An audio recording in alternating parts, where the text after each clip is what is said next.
Vamos a ver lo que dice Wilfredo en torno a las perspectivas de la economía venezolana fundamentalmente. Para el caso específico venezolano, si no hay un viraje radical, profundo, se mantiene la incapacidad del uso eficiente de los recursos disponibles. Este, También dentro de esta expansión disruptiva tecnológica, pues vemos un país donde prevalece la obsolescencia en el área tecnológica, lo cual obliga a tener un repunte en los programas educativos a nivel de todo el país con predominio en el sector, en el digamos, en la educación superior, que es la que tiene que tener el liderazgo en estos casos de crecimiento tecnológico, ¿no?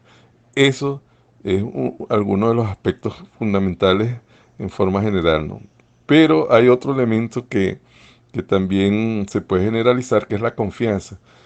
En Venezuela la pérdida de confianza es aguda y está derivado por esa forma abusiva de hacer la acción política y sobre todo desvirtuándola totalmente de la realidad económica del país. Una asfixia regulatoria que cada vez tiene menos armonización con lo que está reclamando pues los actores fundamentales de la economía. Este, por otra parte, la inyección monetaria desbordada se mantendrá si no se recurre a estos procesos de- de variación pues, de la economía. Y ello no detendrá pues, en ningún momento esa presión inflacionaria con la cual estamos viviendo los venezolanos. Por otra parte, hay una extracción de renta evidente donde hay una contracción de ahorro que ya, a pesar de la frugalidad existente por incapacidad de ahorro, a pesar de hacer el mejor uso de los recursos por parte de los pobladores, sigue siendo muy aguda la incidencia en esta extracción de renta privada de los diferentes pobladores, ¿no? Por otra parte, la industria la vemos cada vez más contractiva, un cierre de una gran cantidad de empresas. El sector industrial está en un total desierto desde el punto de vista de la producción y eso se mantendría en la medida que no hay disponibilidades suficientes y como no hay la formación de ahorro, pues no hay formación de capital, lo cual dificulta la inversión industrial. Igual pasa en la agricultura, donde hay una obsolescencia de las instalaciones, de las infraestructuras, y reponerlas es sumamente difícil, además de que el, el parque tecnológico que se requiere para, tanto desde el punto de vista de la diversificación genética como de la consolidación de la productividad agrícola, está muy deteriorada y se requiere pues un proceso de incidencia en ello para poder asegurar la base de la cadena alimentaria. Eso es otro de los grandes llamados que hay que tener presente para este año en nuestro país para poder responder a las exigencias de los propios pobladores, ¿no?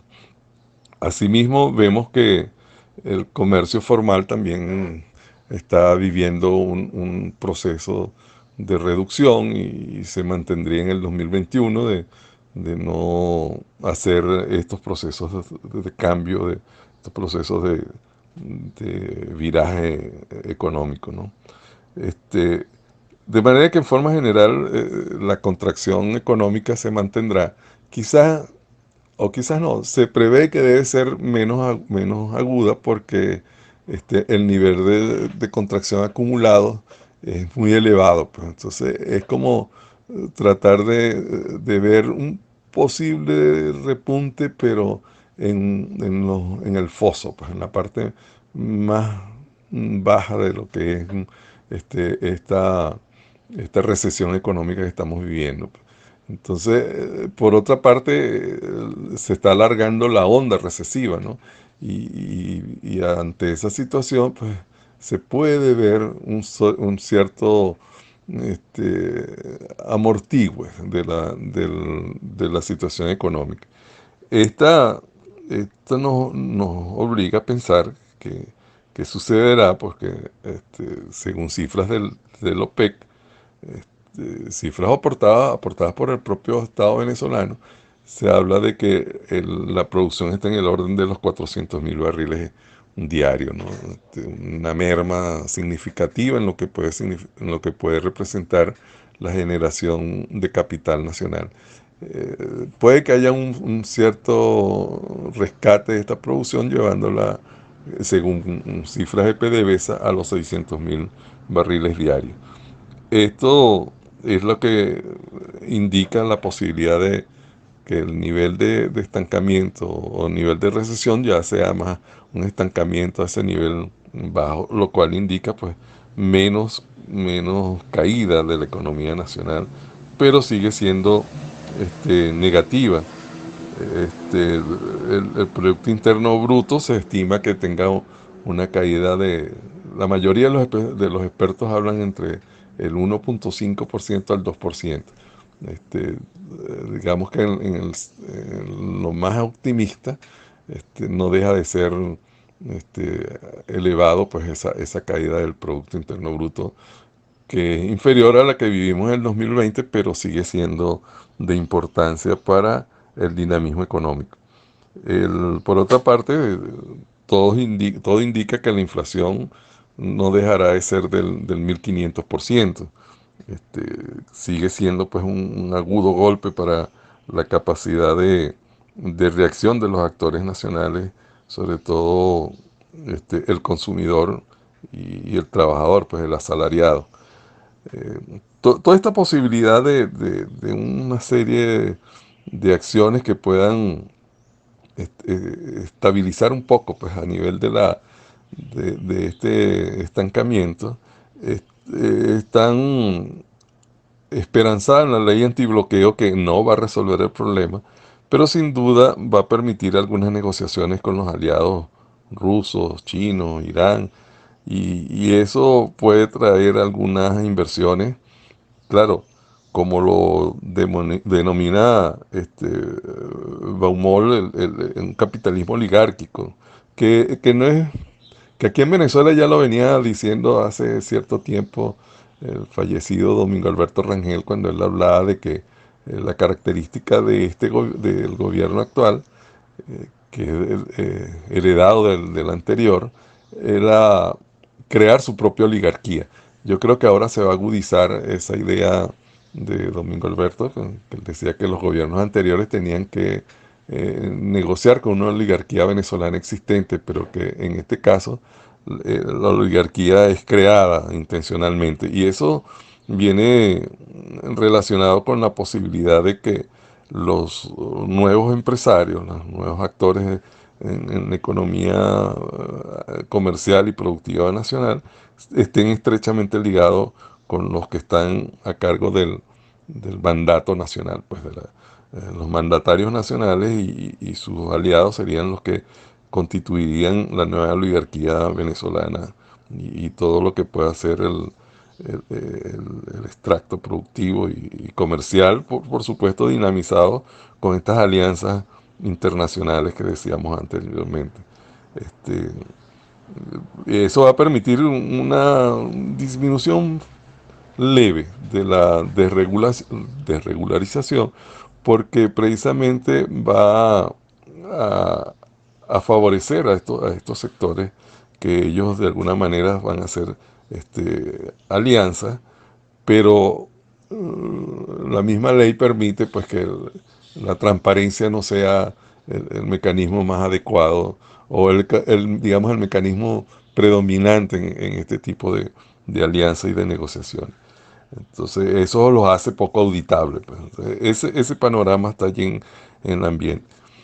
Otro de los temas que siempre surgen cuando estamos viendo la panorámica nacional y más cuando se trata de una situación que lidera pues, lo que es el comportamiento económico nacional, es la paridad cambiaria. Este, Muchos investigadores hablan de que puede llegar al orden de 12.000 12 millones de bolívares por dólar en el 2021. Yo creo que yo soy un poco más optimista y me manejo en el orden de los 6 millones de bolívares por dólar. Pero sin embargo es muy significativa para la situación del venezolano común, pues. La dolarización transaccional existente, anárquica, se mantendría sino, aún con todas estas posibilidades de algún pequeño repunte de la economía o diríamos de una disminución del decrecimiento del producto. Este, Ahora pues no solamente en la dolarización de transacciones, sino que se llevaría al sistema financiero y específicamente al sector bancario, pero sabemos que en ese sector está totalmente deprimido, está desarticulado, no está cumpliendo con su función de intermediación y eso va a dificultar aún más.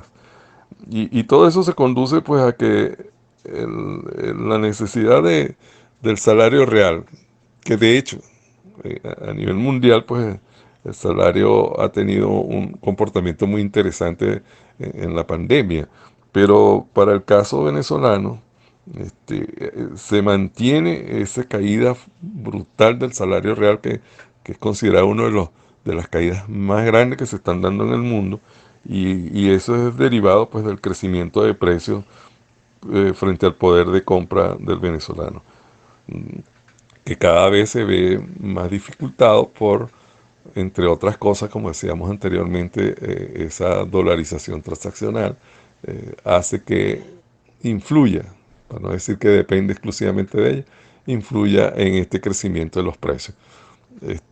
Vemos en locales incluso vecinos como se evidencia la anarquía en la definición del indicador cambiario. Pues, vemos como cualquier actor fija cuál puede ser su paridad cambiaria. Estas distorsiones, por supuesto, afectan fundamentalmente a la capacidad de compra y sobre todo al salario real del trabajador.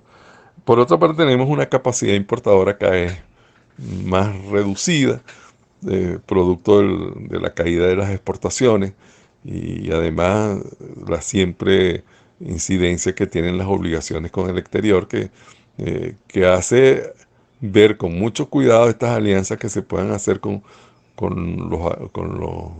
las economías nombradas anteriormente, porque si eso incrementa el endeudamiento, pues nos va a contraer aún más las capacidades importadoras.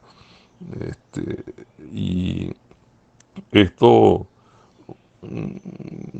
fundamentalmente, las inversiones extranjeras que puedan venir al país van a seguir siendo extractivas y esas no se transfieren pues a un avance ni una consolidación del crecimiento nacional.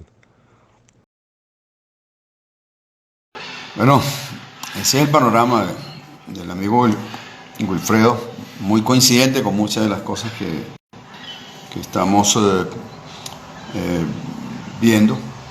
Y esa recuperación en el foso pues se parece mucho al crecimiento en el foso, de tal manera que coincidimos, Wilfredo, con muchas de tus apreciaciones. Y